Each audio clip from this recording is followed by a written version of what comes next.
नमस्ते बच्चों, मैं सपना जैन आपको क्लास 12 हिंदी का पाठ 13 पढ़ाने वाली हूँ, जिसका शीर्षक है काले मेघा पानी दे और इसके लेखक हैं धर्मवीर भारती जी। तो चलिए शुरू करते हैं।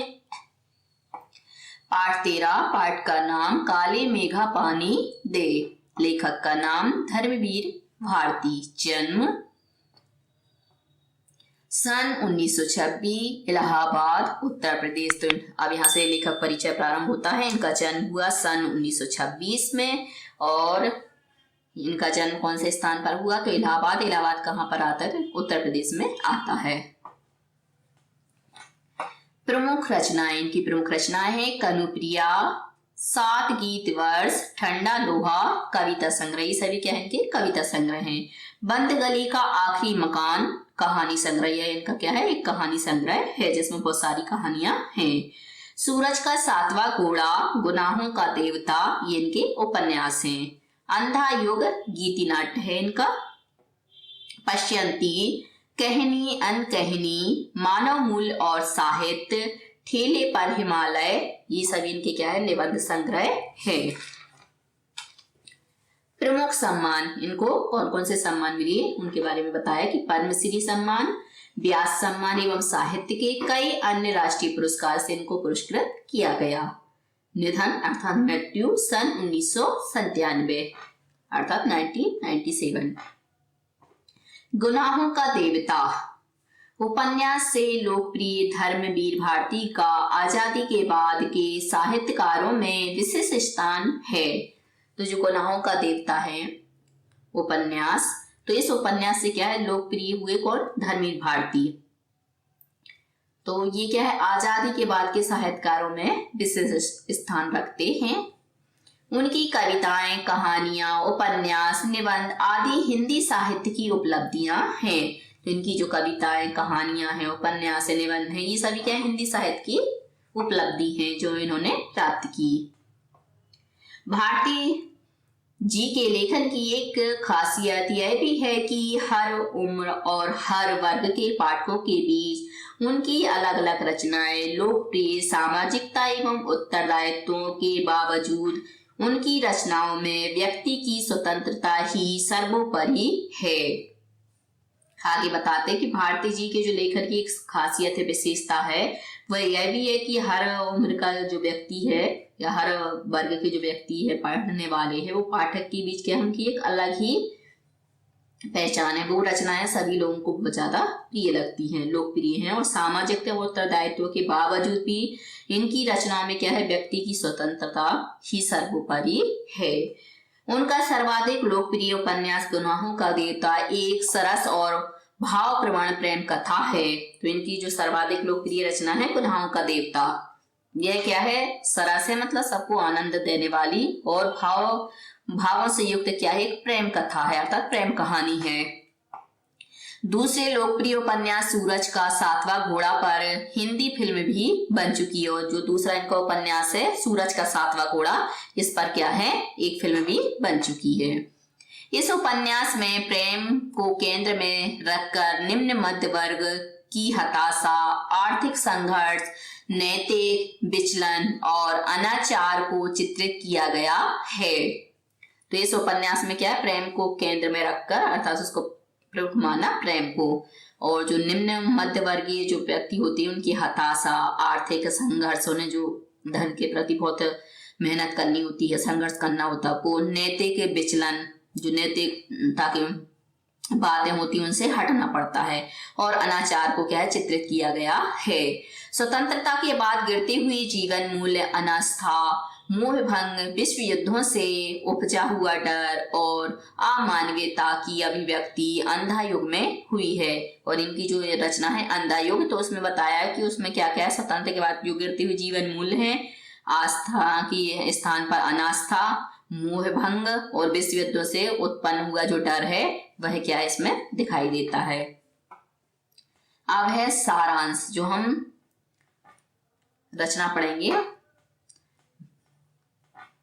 काले मेघा पानी दे, उसके बारे में बताया गया है क्या है। तो लेखक ने बताया है कि जब वर्षा की प्रतीक्षा करते करते लोगों की हालत खराब हो जाती है। तब गांव में नंग धड़ंग किशोर शोर करते हुए, कीचड़ में लौटते हुए गलियों में घूमते हैं। तो यहाँ पे पहला दृश्य रखा है इन्होंने बताया है धर्मी भारती जी ने कि जब क्या है वर्षा की प्रतीक्षा करते करते लोगों की हालत क्या है बहुत ज्यादा खराब हो जाती है। तब गांव में क्या है नंग धड़ंग जो किशोर होते हैं वह क्या है शोर करते हुए कीचड़ में लौटते हुए, मतलब कीचड़ अपने आप में लगा लेते हैं, लगाते हुए गलियों में क्या है घूमते हैं। ये 10-12 वर्ष की आयु के होते हैं, जिनको हमने किशोर कहा है। ये बच्चे कैसे होते हैं 10 और 12 वर्ष की आयु के होते हैं तथा सिर्फ जांघिया या लंगोटी पहनकर गंगा मैया की जय बोलकर गलियों में चल पड़ते हैं। और ये बच्चे क्या करते हैं सिर्फ लंगोट पहने रहते हैं या फिर जांघिया पहने रहते हैं और क्या है गंगा मैया की जय ऐसा बोलते हुए गलियों में घूमते हैं। जयकारा सुनते ही स्त्रियां व लड़कियां छज्जे व बारजों से झांकने लगती हैं। और जैसे ही बच्चों की जय गंगा मैया की जय की जयकारे सुनती हैं तो जो लड़कियां होती हैं स्त्रियां होती हैं वह क्या है जो इनके छज्जे होते हैं बारजे होते हैं उनमें से देखने लगती हैं। इस मंडली को इंद्र सेना या मेंढक मंडली कहते हैं। और जो ये बच्चों की टोली होती है इस टोली को ही इंद्र सेना या मेंढक की मंडली के नाम से पुकारा जाता है। ये पुकार लगाते हैं और ये जो बच्चे होते हैं इंद्र सेना या मेंढक मंडली ये क्या पुकार लगाते हैं, काले मेघा पानी दे गुड़धानी दे, गगरी फूटी बैल प्यासा काले मेघा पानी दे। जब यह मंडली किसी घर के सामने रुककर पानी की पुकार लगाती थी तो घरों से सहेज कर रखे पानी से इन बच्चों को सर से पैर तक तर कर दिया जाता था। तो आगे बता रहे हैं कि जब ये बच्चे ऐसी मंडली बनाकर जाते हैं और पानी की पुकार करते हैं तो जो व्यक्तियों के घरों में पानी इकट्ठा करके रखा जाता तो उस पानी में से इनको सिर से लेके पैर तक क्या है भिगो दिया जाता था, तर कर दिया जाता था। तो सिर से लेके नीचे तक पानी डाल दिया जाता था। ये भीगे बदन मिट्टी में लोट लगाते तथा कीचड़ में लटपट हो जाते। और ये भीगे बदन क्या करते थे मिट्टी में लौट जाते थे और कीचड़ में क्या है लटपट हो जाते। यह वह समय होता था जब हर जगह लोग गर्मी में भूनकर त्राही त्राही करने लगते थे। और यह उस समय की बात बताई जा रही है कि जब बहुत ज्यादा गर्मी पड़ती है और गर्मी के कारण लोग क्या है गर्मी से जब बहुत ज्यादा गर्मा जाते हैं जलने लगते हैं तो त्राही त्राही मतलब रक्षा करो की पुकार लगाने लगते थे। कुएं सूखने लगते थे, नलों में बहुत कम पानी आता था और इतनी गर्मी पड़ती थी कि जो कुएं होते हैं वो भी सूख जाते थे और नलों में बहुत ही कम पानी आ पाता था। खेतों की मिट्टी में पपड़ी पड़कर जमीन फटने लगती थी और इतनी गर्मी पड़ती थी कि जो खेतों की मिट्टी होती है वह भी क्या है पानी के अभाव में उस पर पपड़ी पड़ जाती थी और बीच में दरारें आ जाती थी। लू के कारण व्यक्ति बेहोश होने लगते थे और इतनी भयंकर लू चलती थी गर्मी के समय की लोग क्या है लू के कारण बेहोश हो जाते थे। पशु पानी की कमी से मरने लगते थे लेकिन बारिश का कहीं नामो निशान नहीं होता था। और इतनी गर्मी में जो पशु होते थे वह क्या पानी की कमी होने के कारण बहुत ज्यादा गर्मी के कारण मरने लगते थे लेकिन क्या बारिश का कहीं भी नामो निशान दिखाई नहीं देता था। जब पूजा पाठ आदि विफल हो जाती थी और तो इंद्र सेना अंतिम उपाय के तौर पर निकलती थी और इंद्र देवता से पानी की मांग करती थी। आगे यहाँ पर बहुत पूजन पाठ की जाती थी, उसके बाद भी पूजन पाठ का कोई असर दिखाई नहीं देता था। तो जो इंद्र सेना है ये जो बच्चों की टोली है वह क्या है अंतिम उपाय के तौर पर निकलती थी और इंद्र देवता से क्या पानी मांगती थी कि अब इंद्र देवता बरस जाएं। लेखक को यह समझ में नहीं आता था कि पानी को इन पर क्यों फेंकते थे। अब यहाँ पर जब बच्चों को सिर से लेकर नीचे तक पैरों तक उनके पानी डाला जाता था तो लेखक को ये बात समझ में नहीं आती थी कि ऐसा क्यों होता था।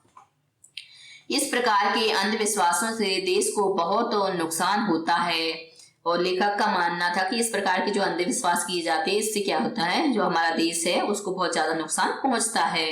अगर यह सेना इंद्र की है तो वह खुद अपने लिए यानी के लिए पानी क्यों नहीं मांग लेती। लेखक का मानना है कि जब ये स्वयं इंद्र सेना कहती है अपने आप को तो ये स्वयं के लिए पानी स्वयं क्यों नहीं मांग लेती। ऐसे पाखंडों के कारण हम अंग्रेजों से पिछड़ गए तथा उनके गुलाम बन गए। और लेखक का मानना है कि ऐसे पाखंड करने के कारण ही हम क्या है, अंग्रेजों से पिछड़ गए हैं तथा उनके गुलाम बनकर रह गए हैं। लेखक स्वयं मेंढक मंडली वालों की उम्र का था। वह आर्य समाजी था तथा कुमार सुधार सभा का उपमंत्री था। और जो लेखक है वह भी इसी 10-12 वर्ष की उम्र का रहा, जो कि मेंढक मंडली थी वह। और जो लेखक था वह आर्य समाज को मानने वाला था, तो आर्य समाजी था तथा कुमार सुधार सभा का जो मंत्री है उससे जो नीचे पद वाला होता है उपमंत्री, तो उपमंत्री था। उसमें समाज सुधार का जोश ज्यादा था। उसे सबसे ज्यादा मुश्किल अपनी जीजी से थी, जो उम्र में उसकी माँ से बड़ी थी। और इसको सबसे बड़ा शौक लगा हुआ था समाज सुधारने का, कि हमारी जो समाज है वह क्या है, सुधर जाए। और उसी का जोश क्या है इसके अंदर समाया हुआ था। और इसको जो इसकी बड़ी बहन थी जीजी जिसको बोलते हैं, तो उनसे ज्यादा मुश्किल होती थी, क्योंकि वह क्या है इनकी माँ से भी बड़ी थी उम्र में। वे सभी रीति रिवाजों, तीज त्योहारों, बहन नहीं आ गया यहाँ पर, जीजी जो दादी लोग होती है इस टाइप के शब्द दिया यहाँ पर, जीजी से थी जो उम्र में क्या उसकी माँ से बड़ी थी। वे सभी रीति रिवाजों, तीज त्योहारों, पूजा अनुष्ठानों को लेकर लेखक के हाथों पूरा करवाती थी। और जो इनकी जीजी थी वह क्या है, जितने भी घर के धार्मिक अनुष्ठान होते थे, रीति रिवाज होते थे, तीज त्योहार होते थे, पूजन पाठ, उन सभी को क्या है लेखक के हाथों ही पूरा करवाती थी। जिन अंधविश्वासों को लेखक समाप्त करना चाहता था, वे ये सब कार्य लेखक को पुण्य मिलने के लिए करवाती थी। और लेखक जिन अंधविश्वासों से बचना चाहता था और वही सब कार्यों से क्या है पुण्य मिलने के नाम से करने पड़ते थे। जीजी लेखक से इंद्रसेना पर पानी फेंकवाने का काम करवाना चाहती थी, उसने साफ मना कर दिया। और जो जीजी थी इनकी वह लेखक से क्या है इंद्रसेना जो आती थी, इंद्रसेना, उस पर पानी फेंकवाने का काम भी करवाना चाहती थी, परंतु लेखक ने साफ मना कर दिया। जीजी ने कांपते हाथों व डगमगाते पांवों से इंद्रसेना पर पानी फेंका। फिर जीजी ने क्या कांपते हुए हाथों और डगमगाते हाथों से जो इंद्रसेना आई हुई थी उसके ऊपर पानी फेंका। लेखक जीजी से मुंह फुलाए रहा। शाम को उसने जीजी की दी हुई मठरी लड्डू भी नहीं खाई। और इसी बात से जो लेखक था उसने मुंह फुला लिया, और शाम को जब उसकी जीजी ने उसको लड्डू और मठरी दिए तो उसने वह भी नहीं खाए। उन्होंने गुस्सा दिखाया, बाद में गोद में लेकर समझाया कि यह अंधविश्वास नहीं है। बाद में जीजी ने उसको अपनी गोद में बिठाया और उसको गोद में बिठा करके समझाया कि देखो यह अंधविश्वास नहीं है। यदि हम पानी नहीं देंगे तो इंद्र भगवान हमें पानी कैसे देंगे? यदि हम जो इंद्र मंडली आती है इसको पानी नहीं देंगे तो इंद्र भगवान हमें पानी कैसे देंगे? यह पानी की बर्बादी नहीं है, यह पानी का अर्घ है। मतलब ये हम पानी की बर्बादी नहीं कर रहे बल्कि क्या है इंद्र देवता को पानी का अर्घ दे रहे हैं। ऋषियों ने दान को महान बताया है। त्याग वह है जो अपनी जरूरत की चीज को जन कल्याण के लिए दे। आगे उन्होंने समझाते हुए कहा कि ऋषियों ने क्या है दान को ही महान बताया, मतलब दान ही सबसे बड़ा होता है। और त्याग वह चीज है जो क्या है अपनी जरूरत की चीजों को जन कल्याण के लिए करे, वही क्या कहलाता है? त्याग कहलाता है। लेखक कहता है कि यह बात 50 साल पुरानी के कारण आज भी उसके मन पर दर्ज है। लेखक कहता है कि यह बात कम से कम 50 साल पुरानी होगी, फिर भी क्या है आज भी उसके मन पर व्याप्त है। अनेक संदर्भों में ये बातें मन को कचोटती हैं कि हम देश के लिए क्या करते हैं। आगे लेखक कहता है कि ऐसे अनेक संदर्भ आते हैं, उनमें से ये जो बातें हैं कुछ वो हमारे मन को कचोटती हैं कि हम देश के लिए क्या करते हैं। त्याग का नामो निशान नहीं है। अब तो हमारे पास क्या है त्याग का नामो निशान भी नहीं बचा है। आज स्वार्थ एकमात्र लक्ष्य रह गया है। आज की दुनिया में हम देखें तो हमारा एकमात्र लक्ष्य क्या बन गया? सिर्फ स्वार्थ की सिद्धि करना। हम भ्रष्टाचार की बातें करते हैं परंतु खुद अपनी जांच नहीं करते। हम भ्रष्टाचार की बातें तो करते हैं परंतु स्वयं की जांच नहीं करते कि हम भ्रष्टाचार हैं कि भ्रष्टाचारी नहीं है। काले मेघ उमड़ते हैं, पानी बरसता है, परंतु गगरी फूटी की फूटी रह जाती है। आगे लेखक कहते हैं कि काले मेघ उमड़ते हैं और उमड़ने के बाद बरसते भी हैं, परंतु हमारी जो गगरी है वह कैसी है, फूटी है, तो फूटी की फूटी रह जाती है, इसलिए उसमें क्या है, पानी नहीं समा पाता, वह निकल जाता है। बैल प्यासे ही रह जाते हैं, यह स्थिति कब बदलेगी यह कोई नहीं जानता। और बैल जैसे पहले प्यासे रहते थे गर्मी के कारण, वैसे ही आज भी प्यासे रह जाते हैं, यह स्थिति कब बदलेगी है आज तक कोई नहीं जानता है। अभ्यास, अब यहाँ से प्रश्न अभ्यास होंगे पाठ के साथ। प्रश्न नंबर 1, लोगों ने लड़कों की टोली को मेंढक मंडली नाम किस आधार पर दिया? यह टोली अपने आप को इंद्र सेना कहकर क्यों बुलाती थी? तो इसका उत्तर है, लोग जब इन लड़कों की टोली को कीचड़ में धंसा देखते, उनके नंगे शरीर को, उनके शोर शराबे को तथा उनके कारण गली में होने वाली कीचड़ या गंदगी को देखते हैं, तो वे इन्हें मेंढक मंडली कहते हैं। क्योंकि आपने देखा होगा मेंढक क्या करता है, कभी पानी में जाता, कभी कीचड़ में जाता, फिर घूमता रहता है। इस प्रकार से जो ये टोली है वह भी क्या है, मेंढक की समान आचरण करती थी, इस कारण से इस टोली को मेंढक मंडली के नाम से पुकारा जाता। लेकिन बच्चों की यह टोली अपने आप को इंद्र सेना कहती थी, परंतु जो बच्चों की यह टोली है, समूह है, वह क्या है, अपने आप को इंद्र की सेना कहती थी, क्योंकि ये इंद्र देवता को बुलाने के लिए लोगों के घर से पानी मांगते थे। और क्यों कहती थी, क्योंकि ये क्या है, इंद्र देवता को बुलाने के लिए क्या करते थे, लोगों के घर से पानी मांगा करते थे और नहाते थे। प्रत्येक बच्चा अपने आप को इंद्र कहता था, इसलिए यह इंद्र सेना थी। और प्रत्येक बच्चा क्या है, अपने आप को इंद्र मानता था, इस कारण से इसको अपने आप को वो क्या है, इंद्र की सेना कहते थे।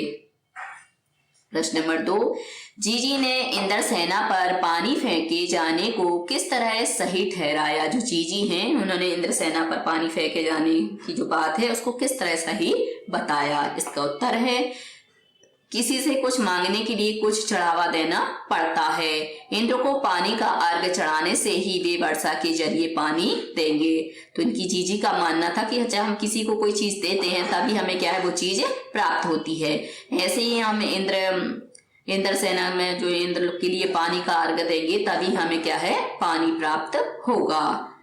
नंबर 2, त्याग भावना से दिया गया दान ही फलीभूत होता है। और त्याग की भावना से जो दिया गया दान होता है वही क्या है, फलीभूत होता है। जिस वस्तु की अधिक जरूरत है उसके दान से ही फल मिलता है, और जिस वस्तु की हमें बहुत ज्यादा आवश्यकता होती है और हम उसी वस्तु का यदि दान करते हैं तो वही क्या है, हमें फल के स्वरूप में मिलती है। पानी की भी यही स्थिति है।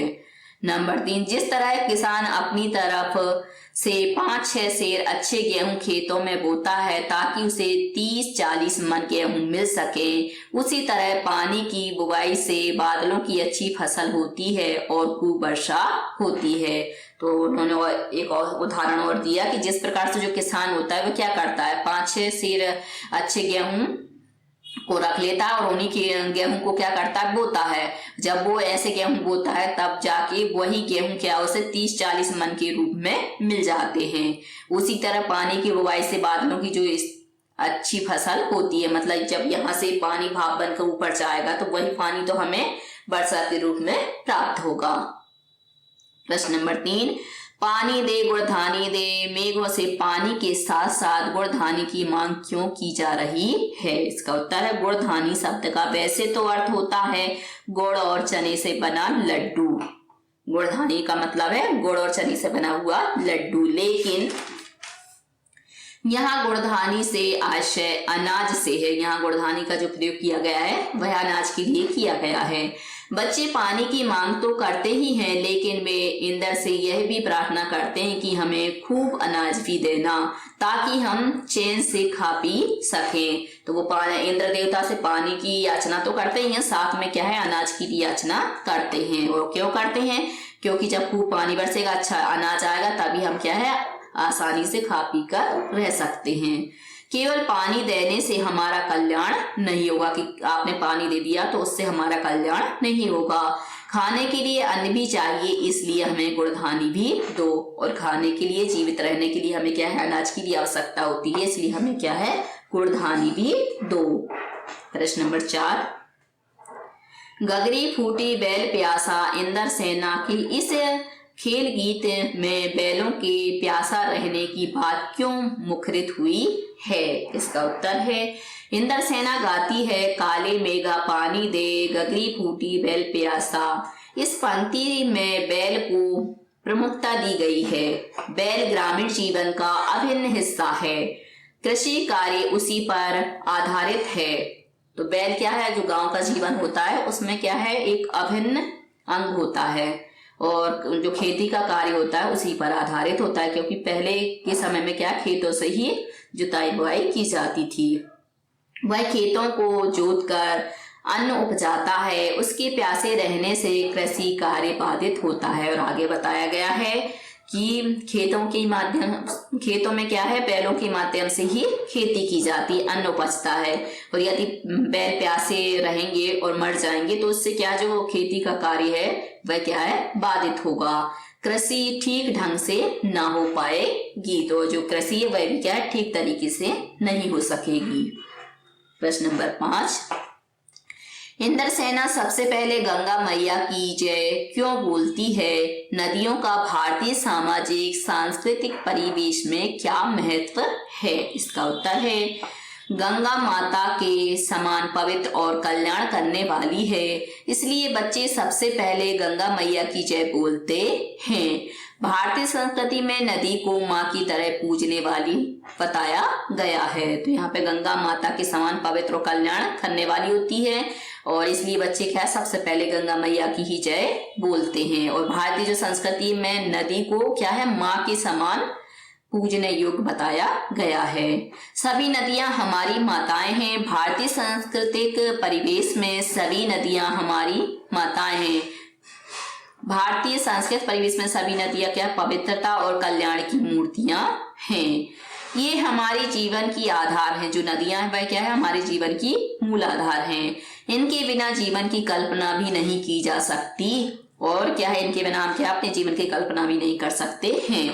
भारतीय समाज गंगा और अन्य नदियों को धारित्री बताकर उनकी पूजा करता है, ताकि इनकी कृपा बनी रहे। और जो भारतीय समाज है वह, और जो अन्य समाज है वह सभी क्या है, गंगा और अन्य जो नदियां होती है उनको धात्री बताता, मतलब माता बताता है। माता बताकर उनकी क्या पूजा करता है, और क्यों करता है, क्योंकि उनकी कृपा हमारे ऊपर बनी रहे।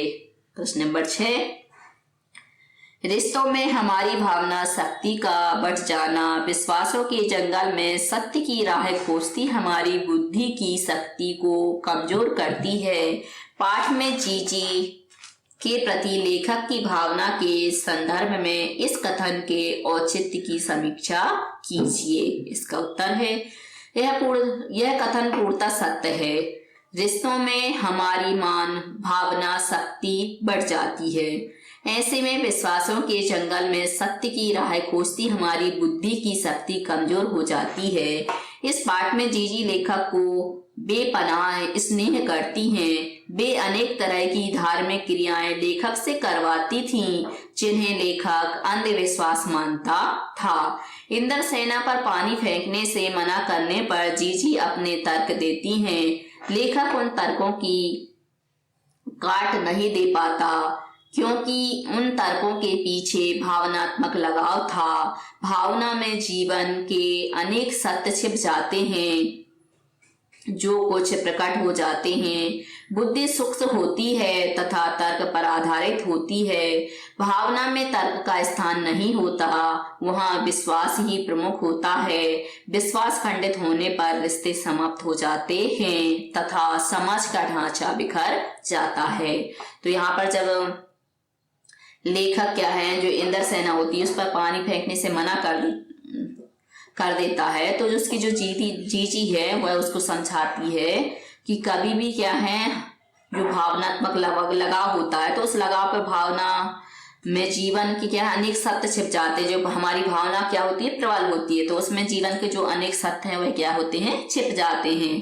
तो और उसी भावना के कारण कुछ ऐसे होते हैं जो प्रकट हो जाते हैं सत्य। और जो बुद्धि होती है वह क्या होती है, सूक्ष्म होती है, सूखी होती है और तथा तर्क पर आधारित होती है। बुद्धि क्या है, तर्क लगाती है, परंतु जो भावना होती है वहां पर तर्क को स्थान नहीं देती। और विश्वास यहाँ पर क्या होता है, प्रमुख होता है। और जहाँ विश्वास खंडित होने लगते हैं, विश्वास टूटने लगता है, तो वहां पर जो रिश्ते भी होते हैं वह भी क्या है, टूटने लगते हैं। और इस प्रकार से जो हमारे समाज का ढांचा है वह क्या है, बिखर जाता है। अब है पाठ के आसपास से प्रश्न। प्रश्न नंबर 1, क्या इंदर सेना आज के युवा वर्ग का प्रेरणा स्रोत हो सकती है? क्या आपके स्मृति कोश में ऐसा कोई अनुभव है जब युवाओं ने संगठित होकर समाज उपयोगी रचनात्मक कार्य किया हो? उल्लेख करें। इसका उत्तर है इंदर सेना आज के युवा युग के या वर्ग के लिए प्रेरणा स्रोत बन सकती है। इंदर सेना के कार्यों को देखकर कोई भी युवा सामाजिक कार्य करने के लिए प्रेरित हो सकता है। जिस प्रकार से यहाँ पर इंदर सेना ने क्या, भले छोटे छोटे 10-12 साल के बच्चे थे, फिर भी क्या है वो पानी मांगने जाते थे, पानी लेते थे और इंदर से क्या है बरसने के लिए प्रार्थना करते थे। तो ऐसे यदि इस सेना को जो आज का युवा वर्ग है वह देखता है तो वह क्या है, इसको देखकर प्रेरित हो सकता है। हमारे मोहल्ले में भी पिछले दिनों कुछ युवाओं ने ऐसा ही कार्य किया। एक गरीब बुढ़िया बहुत बीमार हो गई, उसके इलाज पर 10,000 रुपये का खर्चा था। उस बुढ़िया के पास तो 200 रुपये मिले। देखते ही देखते लगभग 12,000 रुपये इकट्ठे हो गए। इस प्रकार बुढ़िया का इलाज हो गया, वह बीमारी से निजात पा चुकी थी। तो इस प्रकार के जो युवा वर्गों ने क्या है, यह कार्य किया। प्रश्न नंबर 2, तकनीकी विकास के दौर में भी भारत की अर्थव्यवस्था कृषि पर निर्भर है। कृषि समाज में चैत्र वैशाख सभी माह बहुत महत्वपूर्ण हैं, पर आषाढ़ का चढ़ना उनमें उल्लास क्यों भर देता है? इसका उत्तर है तकनीकी विकास के दौर में भी भारत की अर्थव्यवस्था कृषि पर निर्भर है। कृषि समाज में चैत्र वैशाख सभी माह महत्वपूर्ण हैं, पर आषाढ़ का चढ़ना उनमें अधिकतर वर्षा होती है और किसानों को आशा की नई किरण दिखने लगती है। इस कारण से क्या महत्वपूर्ण होता है। जमीन की प्यास बुझती है तथा खेत बुवाई के लिए तैयार हो जाते हैं। खेतों में धान की रोपाई होती है तथा इस समय उल्लास छा जाता है। गर्मी से राहत मिलने, पानी की कमी दूर होने, कृषि कार्य के प्रारंभ होने आदि से गांवों में प्रसन्नता का माहौल बन जाता है। इस कारण से जो आषाढ़ का महीना होता है वह बहुत ज्यादा महत्वपूर्ण होता है। प्रश्न नंबर 3, पाठ के संदर्भ में इसी पुस्तक में दी गई निराला की कविता बादल राग पर विचार कीजिए और बताइए कि आपके जीवन में बादलों की क्या भूमिका है। उत्तर, बादल हमारे जीवन का अभिन्न अंग है। बादलों के बिना जीवन की कल्पना करना असंभव है। बादलों के आकाश में छा जाने से सभी का मन प्रसन्न हो जाता है। बादल यदि अपने निर्धारित समय पर बरसते हैं तो खूब धन धान्य होता है, खेत फसलों से लहलहा उठते हैं। अतः बादल हमारे जीवन के आधार हैं। तो इस प्रकार से जो बादल क्या है, हमारे जीवन के एक अभिन्न अंग है। यदि बादल क्या समय पर ना बरसे तो हमारे खेतों में उतना अनाज पैदा नहीं हो सकता और हमारे जो खेत हैं वह उतनी अच्छी तरह से लहलहा भी नहीं सकते। इस कारण से हमारे जीवन में बादलों का बहुत महत्वपूर्ण स्थान है। प्रश्न नंबर 5, पानी का संकट वर्तमान स्थिति में भी बहुत गहराया हुआ है। इसी तरह के पर्यावरण से संबद्ध अन्य संकटों के बारे में लिखिए। उत्तर, पानी के संकट की तरह अन्य कई संकट हमारे पर्यावरण में बने हुए हैं। खतरनाक गैसों का संकट हमारे पर्यावरण में बने हुए हैं। जो खतरनाक जो गैसें होती हैं वह भी क्या है, हमारे पर्यावरण को प्रभावित करती हैं। खतरनाक गैसों का संकट, बाढ़ का संकट, सूखे का संकट, भुखमरी का संकट, खाद्यान्न का संकट आदि संकट पर्यावरण में बने हुए हैं।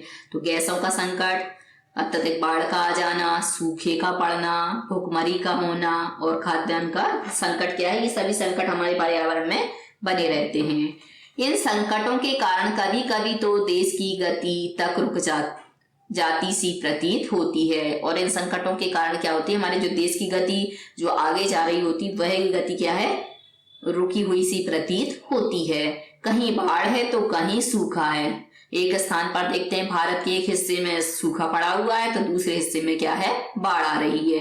कहीं लोग भूखमरी के कारण बेहाल हैं तो कहीं खाद्यान्न पड़ा पड़ा सड़ रहा है। एक और देखते हैं कि मतलब भूखमरी मची हुई, वहां पे अनाज ही नहीं मिल रहा लोगों को तो भूख के कारण मर रहे हैं। तो दूसरी ओर देखते हैं तो क्या है, खाद्यान्न पड़ा पड़ा सड़ रहा है। हवा में फैली खतरनाक गैसें सभी को दूषित कर रही हैं। इन हवाओं में सांस लेना भी कठिन होता जा रहा है। और हवा में फैली जो खतरनाक गैसें होती हैं वह क्या है, वातावरण को क्या है, दूषित करती हैं। और इन्हीं हवाओं में यदि हम सांस लेते हैं खतरनाक गैसों के बीच में तो हमारा सांस लेना भी मुश्किल हो जाता है। प्रश्न नंबर 6, आपकी दादी नानी किस तरह के विश्वासों की बात करती हैं? ऐसी स्थिति में उनके प्रति आपका रवैया क्या होता है, लिखिए। उत्तर, हमारी दादी नानी अनेक तरह के व्रत करती हैं ताकि परिवार पर कोई कष्ट ना आए। वे अंधविश्वासों से ग्रस्त हैं, जैसे बिल्ली का रास्ता काटना, छींकना, आंख फड़कना आदि। ये सभी क्या है, अंधविश्वास की श्रेणी में रखे जाते हैं। आंख का फड़कना, बिल्ली का रास्ता काटना, छींकाना, वे पुराने विचारों की हैं। मैं ऐसे अंधविश्वासों को नहीं मानता, परंतु उनके प्रति विरोध भी प्रकट नहीं करता, क्योंकि उनका विरोध करने पर तनाव उत्पन्न होता है। तो मैं इन अंधविश्वासों को नहीं मानता, फिर भी उनका विरोध नहीं करता। क्यों नहीं करता? क्योंकि यदि मैं उनका विरोध करता हूं तो इससे क्या होता है, घर में तनाव का वातावरण उत्पन्न हो जाता है। दूसरे, वे ये सारे कार्य परिवार को कष्टों से दूर रखने की भावना से करती हैं। ऐसे में भावनात्मक लगाव के कारण उनका विरोध नहीं किया जा सकता। और दूसरी ओर देखें हम तो ये सारे कार्य वो क्यों करती हैं, ताकि परिवार क्या है, कष्ट से मुक्त रह सके। तो ऐसी भावना से रखती है, इस कारण भावनात्मक लगाव होने के कारण भी मैं क्या है, उनका विरोध नहीं कर सकता। तो बच्चों, आज के लिए सिर्फ इतना ही। यदि आपको हमारा ये वीडियो पसंद आया है तो लाइक कीजिए, शेयर कीजिए, सब्सक्राइब कीजिए तथा इस पाठ से संबंधित कोई भी प्रश्न है तो नीचे कमेंट्स में पूछ लीजिए। धन्यवाद।